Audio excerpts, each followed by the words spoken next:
श्रीराम समर्थ.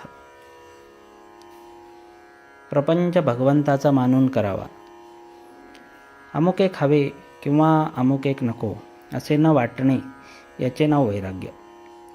संकटकाळी हे संकट नसावे असे न वाटता परमेश्वराचे स्मरण असावे आणि त्याच्याजवळ हे मागावे की देवा, मला तुझ्याजवळ काहीही मागण्याची इच्छा देऊ नको. देहाला मुद्दाम कष्ट देऊ नयेत, पण जेव्हा ते आपोआप येतात तेव्हा मात्र ते आनंदाने सोसावेत.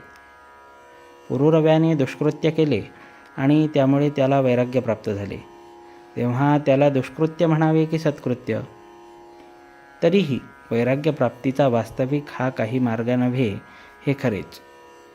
आपण शास्त्राविरुद्ध कर्म करू नये आणि दुसऱ्याने केले तर नावे ठेवू नयेत. न जाणो परमात्म्याची इच्छा असेल तर त्यातूनच चांगले होण्याचा संभव आहे. प्रपंच मिथ्या मानावा आणि जो मिथ्या तो बरा असे वाटण्यात काय अर्थ? तो जसा असेल तसा असू द्यावा.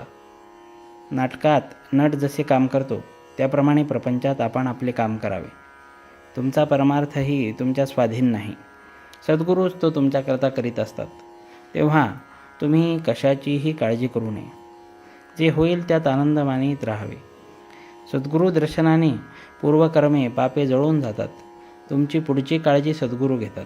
तेव्हा पाठीमागची आठवण काढीत बसू नये आणि काळजी करू नये. समाधानात आणि आनंदात असावे. प्रपंच देवाचा मानून अभिमानरहितपणे तो करणे हा परमार्थ.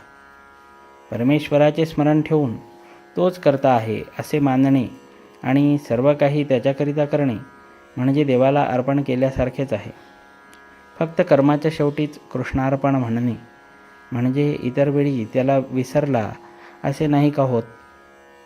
देवापाशी मला तू आपला म्हण, हे मन तुझ्या चरणी अर्पण केले, मला तुझ्याजवळ काहीही मागण्याची इच्छा न होवो असे मागावे.